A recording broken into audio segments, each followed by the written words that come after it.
You can shop like C5 is still going on, even if you never set foot in Orlando.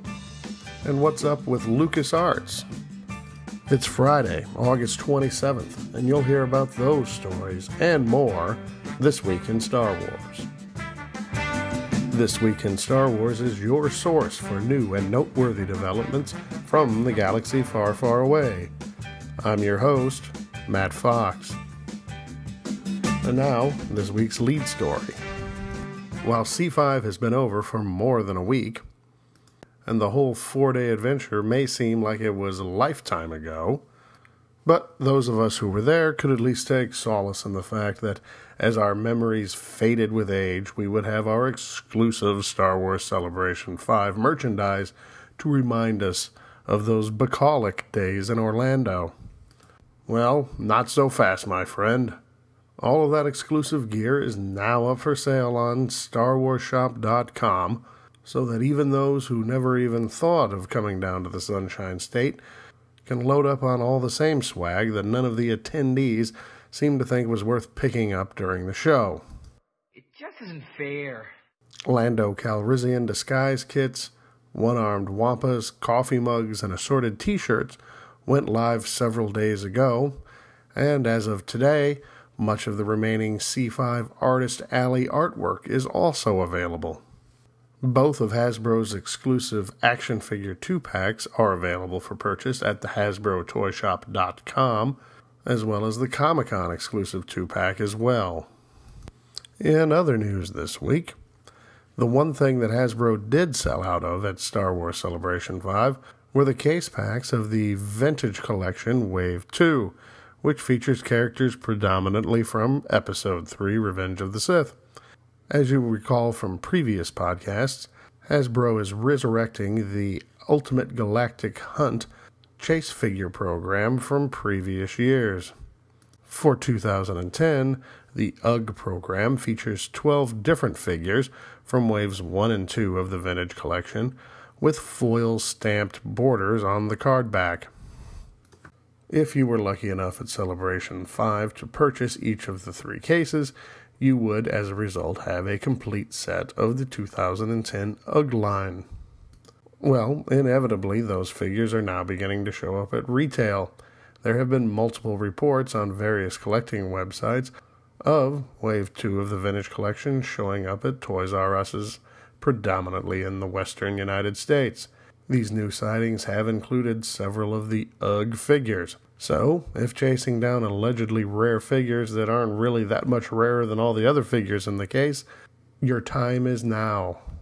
Also spotted recently is the Toys R Us exclusive The Rise of Boba Fett Ultimate Battle Pack, which for the bargain price of $100 includes a new Slave 1, a Mace Windu Jedi Starfighter, and 5 figures. While you're out the House of Giraffe, keep an eye out for the vintage packaged AT-AT, which also has been spotted across the country.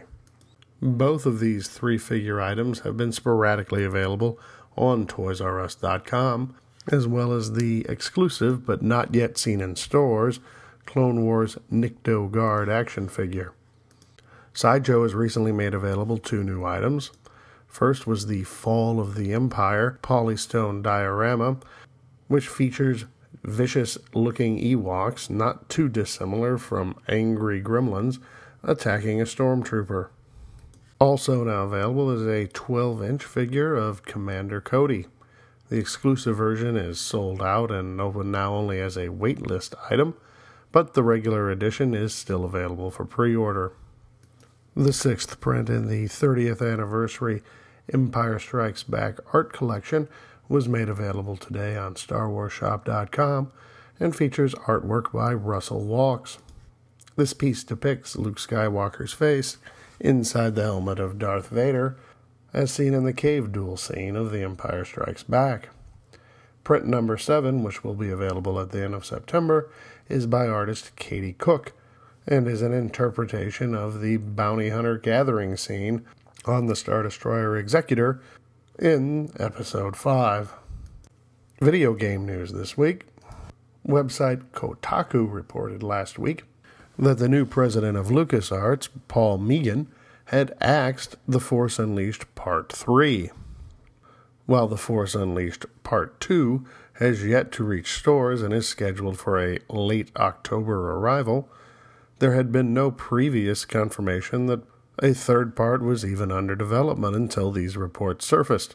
Kotaku's story further reports that not only had Megan axed Part 3 of the best-selling Star Wars game of all time, but had also suspended all agreements with outside publishing houses to develop future Star Wars titles, which would mean, in effect, that following the release of already announced titles, there would be no new Knights of the Old Republic titles from BioWare or future LEGO releases from Traveler's Tales.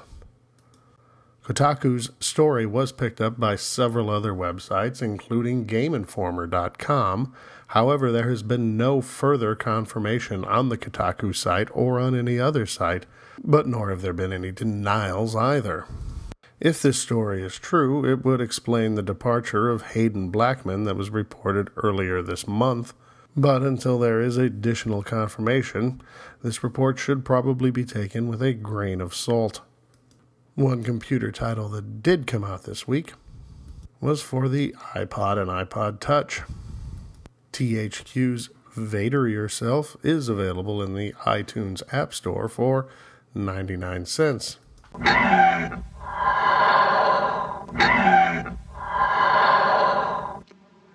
The app allegedly allows users to record their voice and have it modified into Darth Vader-like speech, but in effect really just sort of makes them sound like a character from Silence of the Lambs. The app allows users to save their recordings and even share them via email with friends, enemies, and prospective girlfriends. This book is devastating. The holiday season must be approaching as fancy new Star Wars books are reaching stores at a fast and furious clip. In addition to the Star Wars Year by Year book, which was released at the time of Celebration 5, Star Wars bibliophiles can now order The Sounds of Star Wars. This sizable book by J.W. Rensler features several hundred photographs as well as actual audio recordings of over 250 of the sounds from the Star Wars movies.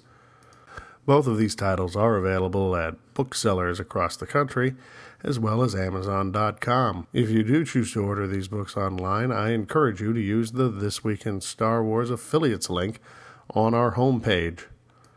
This week's Dark Horse title was Blood Ties No. 1, first of a multi-generational tale featuring Jango and Boba Fett.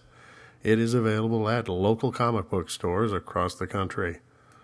In miscellaneous Star Wars news this week, Michael Giacchino, the composer responsible for the music of the television series Lost, a number of Pixar films, as well as the 2009 reboot of Star Trek, is allegedly, according to several websites, going to compose the music for the new, revamped Star Tours ride. While waiting for official confirmation of this report, you can watch the trailer for Star Tours 2 on BigShinyRobot.com. This trailer made its debut at the Last Whatever to Indoor event Saturday night during Star Wars Celebration 5 at the Disney Hollywood Studios. George Lucas has his lawyers on the march again. This time their target is Jedi Mind Inc.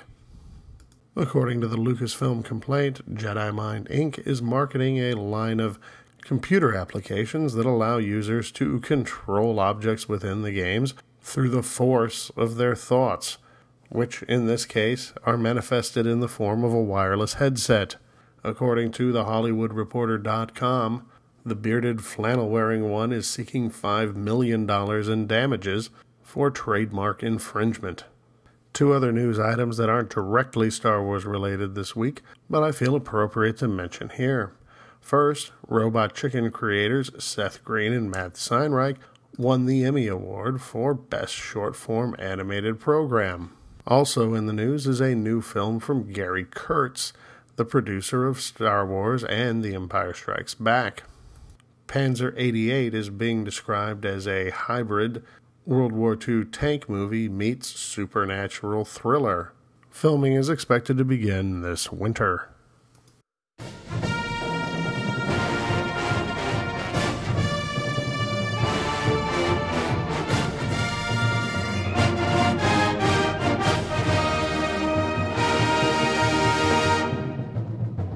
I mentioned that last story about Gary Kurtz's upcoming film primarily because of all the things I saw during the 4 days of Celebration 5.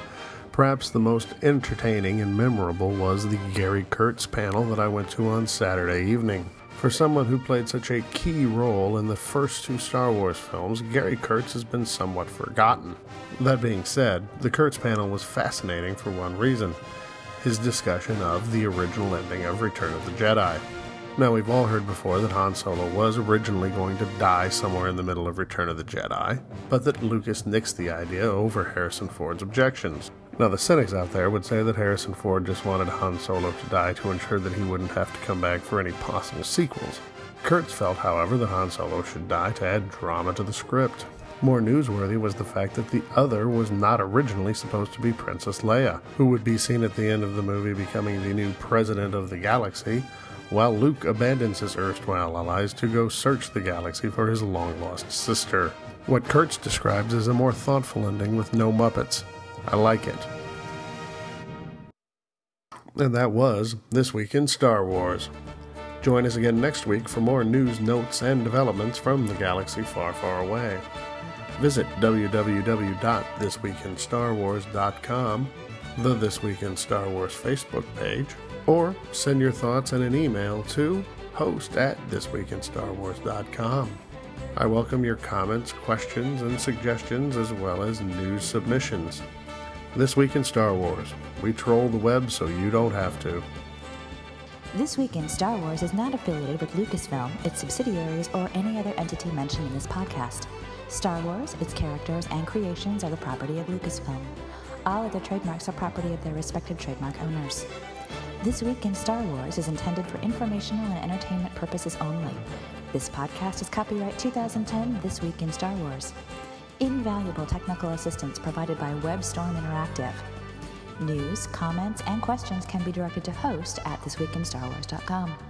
More information, links to stories presented, past episodes, and additional contact information are available at www.thisweekinstarwars.com.